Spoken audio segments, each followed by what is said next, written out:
Hi everyone, and welcome back to Anne's Family Recipe. Do you ever get stuck in a dinner time rut? I definitely do. It is hard coming up with new ideas for recipes day after day, week after week. Sometimes it's nice to have your go-to favorites on rotation, but people want variety sometimes too. Today I am sharing 3 super flavorful chicken recipes that will totally level up your dinner time game. If you're new to my channel, don't forget to subscribe and give this video a thumbs up. Let's get cooking. First up, I'm making baked chicken ricotta meatballs in a spinach Alfredo sauce with crispy bacon on top, not to be outdone. So first of all, I'm starting with the meatballs. I have a Italian breadcrumb and milk mixture here. You just let that sit so the breadcrumbs absorb the moisture of the milk. Then I'm going to chop up an onion, some garlic cloves, and put them into my food processor along with fresh parsley and sun-dried tomatoes. So I'll pulse this all up until it's smooth-ish, and then I add this into the breadcrumbs, and this becomes a very flavorful binder for my meatballs.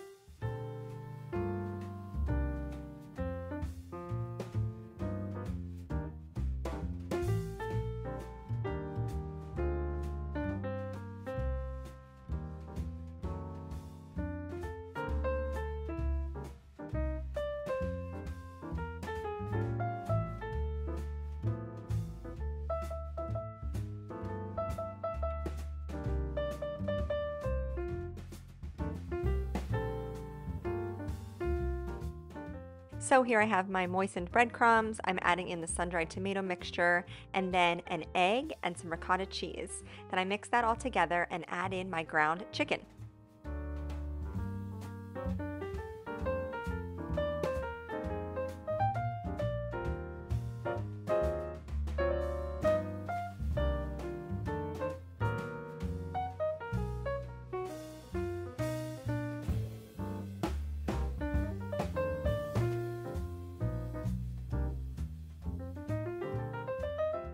I seasoned this with some Italian seasoning along with salt and pepper and some Parmesan cheese. Then I mixed everything together by hand and formed my meatballs. Now, if you haven't worked with ground chicken or ground turkey before, it's a little bit stickier to handle. So the meatballs weren't perfectly round, but a tip I have for that is to put a little water on your fingertips before you roll the meatballs, and that will help them to not stick as much. So I took a baking sheet, lined it with foil, and sprayed it with my olive oil baking spray, and then formed my meatballs. These bake at 450 degrees for about 15 to 20 minutes. They'll be crispy and golden on the outside, and they should be cooked through in the middle.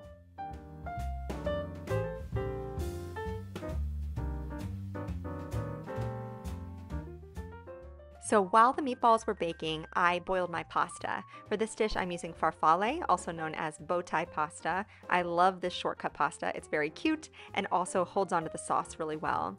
And next to the pasta, I had a large skillet where I cooked some bacon. So I chopped up 5 or 6 slices of bacon and cooked it until it was crispy. Then I removed it with a slotted spoon and put it on a paper towel lined dish to drain some of the grease. And then I removed the excess bacon grease from the pan, and that's where I made my creamy Alfredo sauce.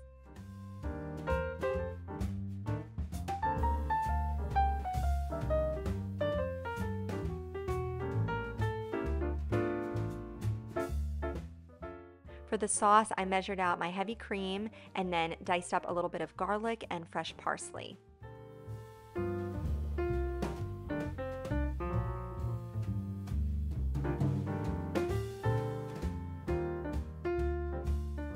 In my skillet, I added 4 tablespoons of butter and then let this melt, and then I quickly sautéed my garlic for about 30 seconds in the melted butter before adding my 1.5 cups of heavy cream.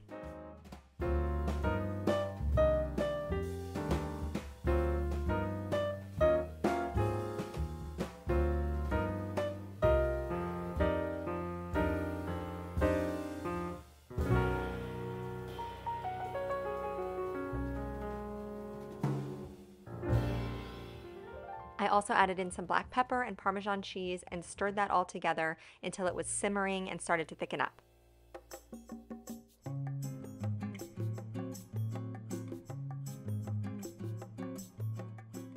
Lastly, I added in several handfuls of baby spinach and then mixed that in until it had wilted, and then I placed all of my baked meatballs into the sauce.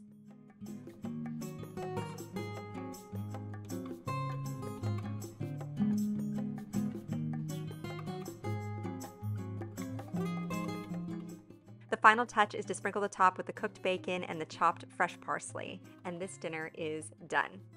I scooped out some of my cooked pasta and put the meatballs and creamy spinach Alfredo sauce on top. The meatballs were super tender from that ricotta cheese, and they had awesome flavor from the sun-dried tomatoes and onions and garlic. This was a great dish.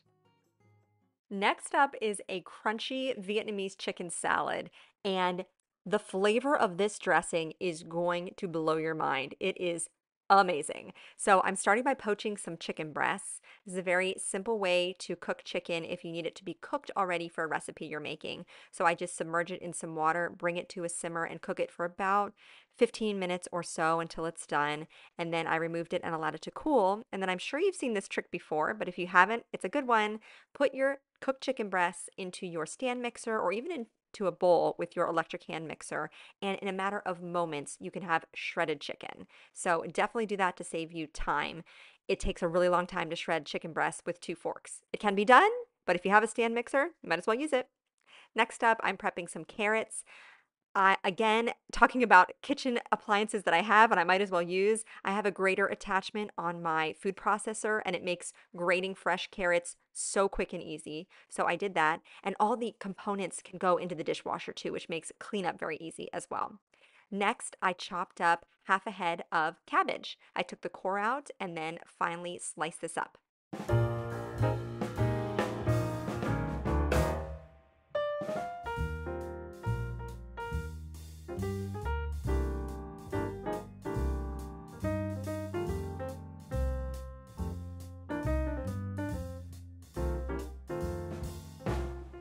I also very thinly sliced some bell peppers and green onions.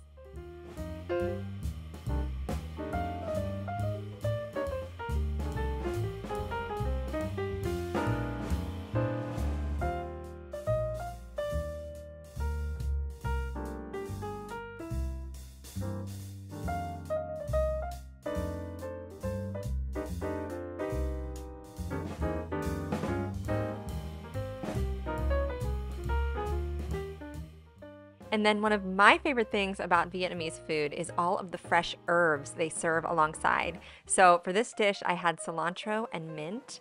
Basil would also be a common flavor that you could add. I just picked them off the stems and chopped them up.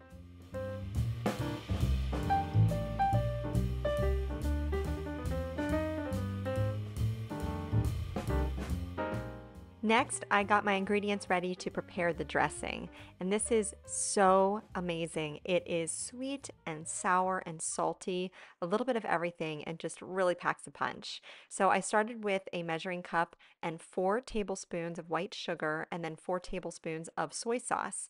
You could also use fish sauce. I have cooked with that before. I really didn't care for the smell, so I removed that from my pantry, and I always have soy sauce in my pantry, so that was a nice salty alternative.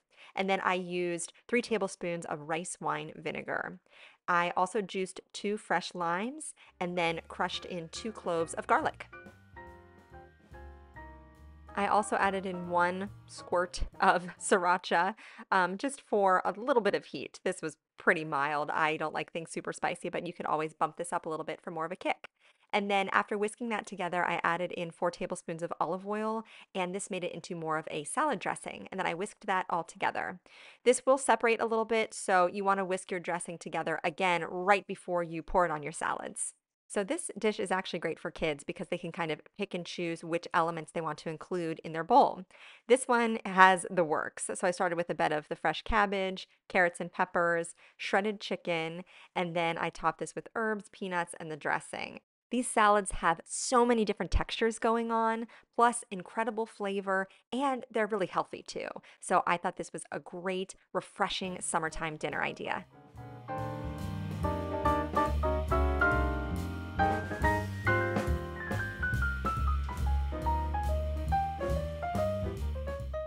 Lastly is a chicken hibachi noodle bowl, and I got this idea from Jessica O'Donoghue here on YouTube. It looked so good, and I always see people with their Blackstone griddles making hibachi, but I never thought that I could just do it myself using a skillet. So I'm preparing my veggies here. I try to use kind of traditional things you would find in a hibachi: zucchini, onion, mushrooms, and I did add some broccoli later. I didn't saute that though in the sauces just because my kids wanted it plain, but you could definitely throw that in along with other veggies too: carrots, peppers, whatever you like. I actually found lo mein noodles at Walmart, so I prepared these for the dish. If I'm being completely honest, they tasted great, but the texture was not so great. It was sort of gummy, even though I cooked them according to the directions.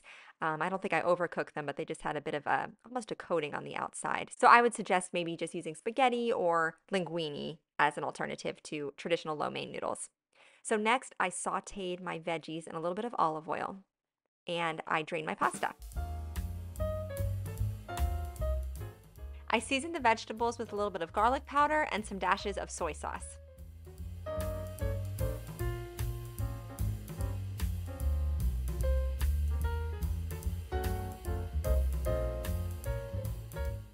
To the cooked and drained noodles, I added a drizzle of Japanese-style barbecue sauce along with some yum yum sauce.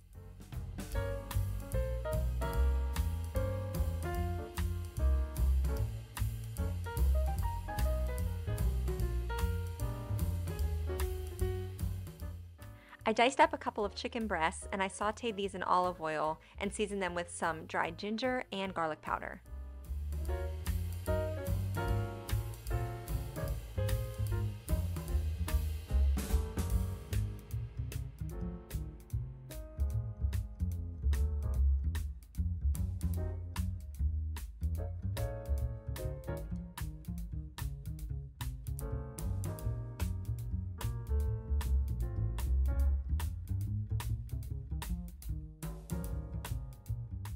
I also added a couple splashes of soy sauce, and then when the chicken was almost finished cooking, it had already developed some brown on the edges. I added in some of the Japanese style barbecue sauce here too for some extra flavor and a little bit of kind of stickiness too on the outside.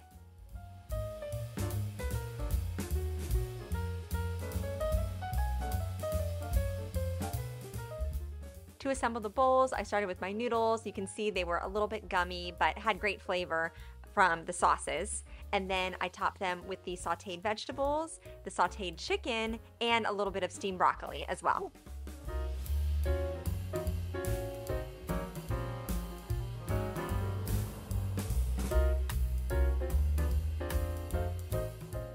Just like I would at a hibachi restaurant, I added even more Japanese barbecue sauce and some yum yum sauce on top as a garnish, and this dish was delicious. A little bit of hibachi at home.